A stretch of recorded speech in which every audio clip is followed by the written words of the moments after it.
and think tanks and forums where we're just told, oh, this is how it's going to go. And think about how the legacy media just normalizes the presence of robots in the New York City streets. It's going to be convenient. Amazon can deliver straight to your door. This is, in a sense, how the media normalizes information that comes from academia or think tanks or globalist groups, and it slowly just seeps into the culture. To me, it seems like the intentions are domination and profit and centralization of authority. And Alex Jones has a very invective, passionate style. And people like Yuval Noah Harari just sort of tell you in a sort of a rational way, this is good, this is going to be beneficial. Universal basic income, the public is useless now, you don't need the population. And I suppose, as Alex Jones says, you have to look at this information and see what is useful. And of course, people err and make mistakes, but what is the reason that Alex Jones has become so controversial? What do you think it's actually about? Why is he being demonized? Is it because he said things that have hurt people's feelings, for which he's atoned? Or is it because he said things that make people mistrustful of the establishment? There were a lot of white papers.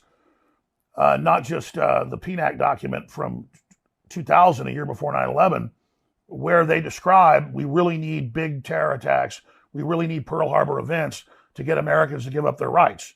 I mean, take what just happened in Israel, totally tragic. My heart goes out to all that have been killed or lost loved ones or been injured. But there's no way that one of the best intelligence agencies in the world didn't know that was coming, the massive buildup. The 5,000 missiles, the paragliding attacks, all of that. And so there was clearly a stand down there. And now the West will take more of the people's rights. Israel will be able to crack down and take more of their people's rights, which is a big debate over there. Hamas is being funded by Hezbollah, which is Iran. We just had Biden a month ago give $6 billion to Iran. And now the mullahs are bragging that they were behind the attack, Hezbollah funding Hamas. So really, those aren't even predictions. It's clear that Hezbollah and Hamas have tens of thousands of men and women as sleeper cells. In a sense, all Alex Jones is saying is that there are ulterior, submerged narratives that are not properly described and explained within legacy media because it's against their interest to give you that type of perspective. He's really putting together available information and asking you what you think. Whether or not you think there was a stand down, I suppose that's the most outrageous claim that's made there. But is there a precedent for things like that? Have there been false flag events? What Alex Jones invites you to do, I suppose, is to question the authority of legacy media. And I think because of that, it's no coincidence actually, is it, that Alex Jones and Trump shared a pivotal moment before the ascendancy of Trump, because really what he represents, I think, is the rise of independent media. People say, oh, they're mad, they're hysterical, but that rise would have not been possible if legacy media had maintained its integrity. And if you want a sort of two-word example of the loss of the legacy media's integrity, Julian Assange. That's where they lost their integrity. And so you're going to have people like Alex Jones, who I think should be permitted in the public space because he's putting together ideas that are valuable and important. And also, there's a degree of snobbery. Do you think there is as well? Like, sort of like, who does he think he is? Listen to us, shut up. We experienced that, as a matter of fact. Oh, be quiet. You didn't go to university. Shut your mouth. We'll tell you what to think. There's a variety of factors that certainly, in my opinion, go beyond, we're just trying to protect you from Alex Jones. That's all we care about. He might upset you. I don't know. I've not seen too much protection from you guys. And it's an easy equation to predict that there's a wide probability that Hezbollah and Hamas at some point are going to attack sports stadiums, they're going to attack colleges, they're going to attack synagogues, they're going to shoot up mass gatherings if they're given the order by Iran, if we go to war with Iran. And then when this happens, our government won't get in trouble for dissolving the border and letting these people come in. Just like on 9/11, our government clearly had prior knowledge. There was clearly a major stand down that went on.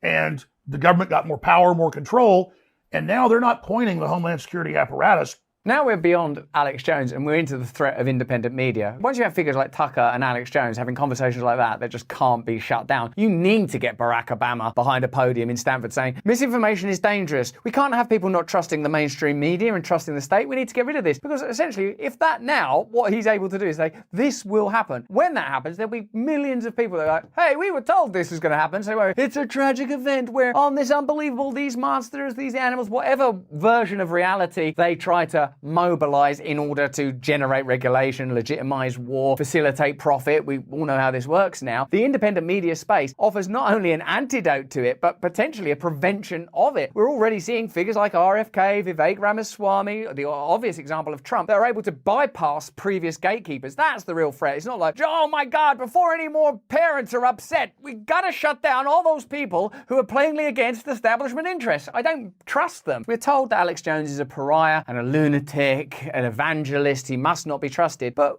all he's really saying about a potential war with Iran is there's a possibility that it will lead to attacks on American homeland. And certainly the Iraq war, for example, did lead to terror in the Middle East, if not attacks on American homeland. So who's more hysterical and crazy? Is it Alex Jones, or is it Barack Obama, Nikki Haley, all these people that are saying let's go to war with Iran, it's necessary to have war with Iran, without ever mentioning, oh, this could in fact escalate the possibility of domestic attacks. It certainly will probably mean that American service people lose their lives. We've got to make a choice there. What they're focused on is shutting down alternative narratives and simplifying their own agenda and presenting it as something that's beneficial to you. Never outright saying, look, we've got these ties to the military industrial complex, 50% of our defense budget goes there, massive amount of your taxes, they keep failing audits, we know that weapons intended for Ukraine ended up, but all of these things are ignored and voided. That's why no one trusts them. That's why they're willing to trust Alex Jones. That's why they're shutting Alex Jones down. At the Russians, like they did in the Cold War,